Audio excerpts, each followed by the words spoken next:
Hey folks, this is Mr. Bryant with his second video lectures on the unit on rotational motion. What I'm going to talk about right now is a little bit of information that probably should have been on the first presentation I made. If you look at these formulas on the screen, you should notice a similarity between these and the formulas we had for constant uniform linear acceleration. These formulas are the formulas for constant uniform angular acceleration on the screen right now. The only difference is we have substituted values for angular motion in lieu of those for linear motion. So instead of final and initial linear velocity, for example, we now have variables for final and initial angular velocity. So anytime you are given a problem involving angular velocity or acceleration or displacement and you need to solve for one of the other quantities, you'll be using one of the formulas seen here.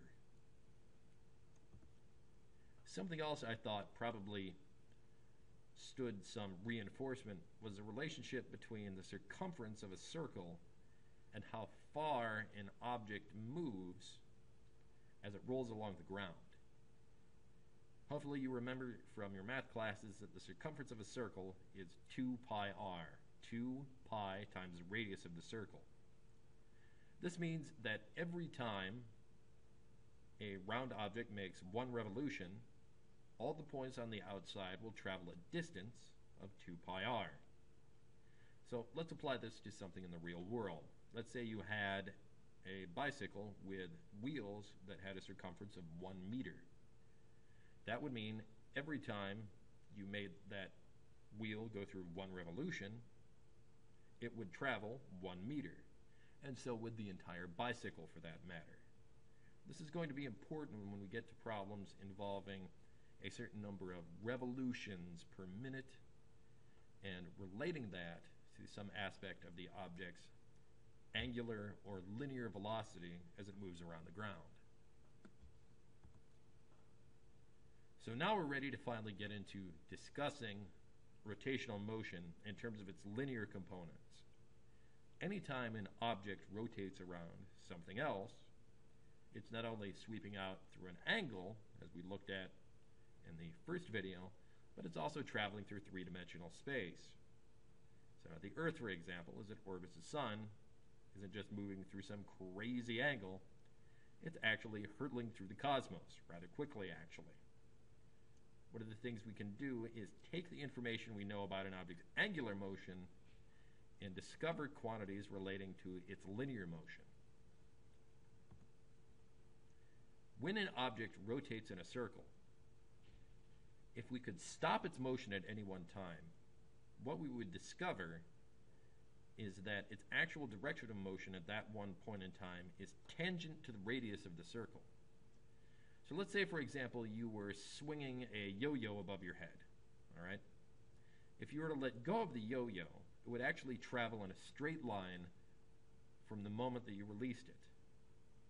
It's kind of strange to think about, but all rotational motion really is an object, or involves an object, that's constantly traveling in a straight line. It's just that the direction of that straight line changes every moment. The linear speed that the object covers as it rotates is called its tangential speed. If you look at this animation here on the screen, you'll notice that the lines representing the tangential velocity for points on this rotating circle are bigger on the outside than they are on the inside. What do you think that means?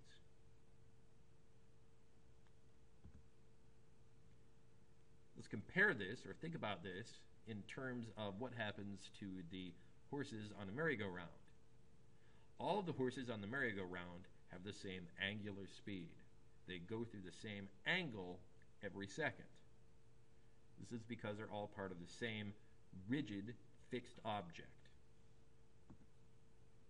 Not all of the horses, however, are necessarily going through the same amount of linear space in the same amount of time. Which horses are going faster? The ones on the outside of the track or the ones on the inside? The correct answer, of course, is that the horses on the outside of the track are going faster. Now, why are they? It's because those horses are having to travel through a greater distance per second. They're further out, which means to keep up with the horses on the inside, they actually travel a greater distance. This is what the animation represents right here.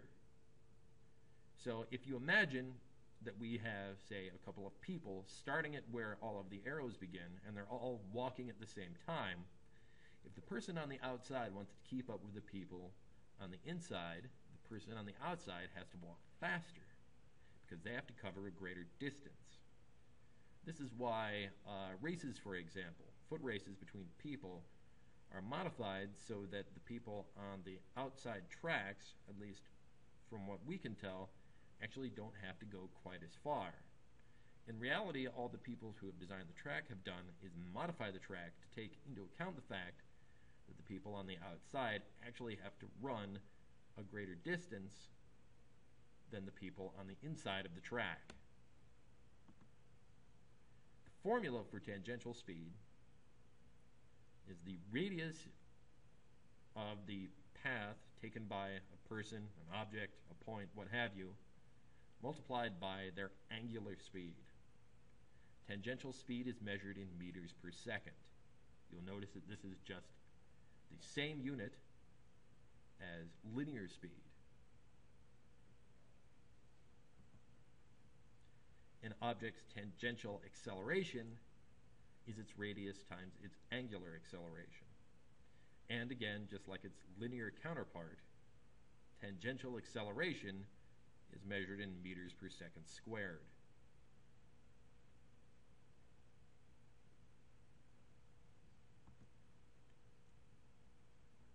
Another related topic to tangential motion is an object's centripetal acceleration.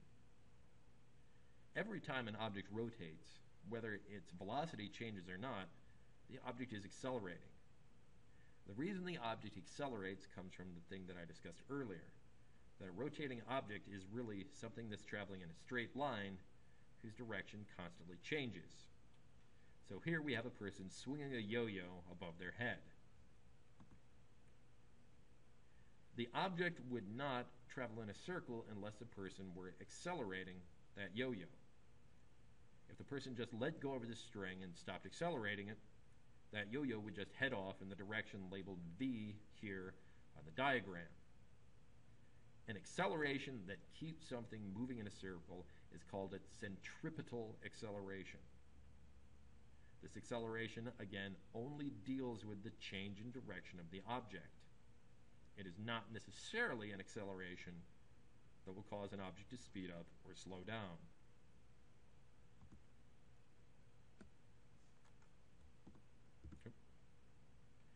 The centripetal acceleration is caused by the centripetal force, which pushes the object toward the center of the circle. Centripetal force can be exerted by any number of different forces. In this case, the person is exerting a centripetal force by pulling on a string and accelerating the yo-yo toward the center of the circle. However, centripetal forces can also be exerted by several other different types of forces, such as electromagnetic forces and gravity.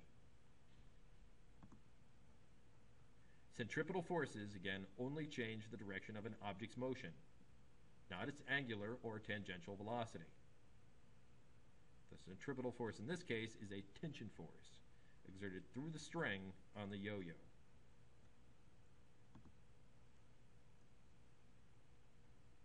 So, take a look at this diagram. What type of centripetal force do you think keeps planets orbiting around the sun? Notice here that the planets are not necessarily drawn to scale here. The sun is actually many, many times bigger than even our largest planet, Jupiter. The centripetal force here, of course, is exerted by the sun, by its gravity. Gravity keeps objects orbiting around the sun, just like the gravity of the Earth keeps satellites orbiting around it. So long as the gravity is there, the object will keep moving in a roughly circular path. The formulas used to find an object's centripetal acceleration are as follows. One can either square the tangential velocity and divide that by the radius of the object's orbit, or multiply the radius by the square of the angular speed.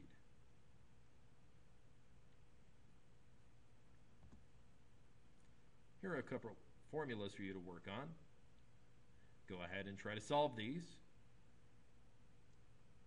then return to them when you're ready.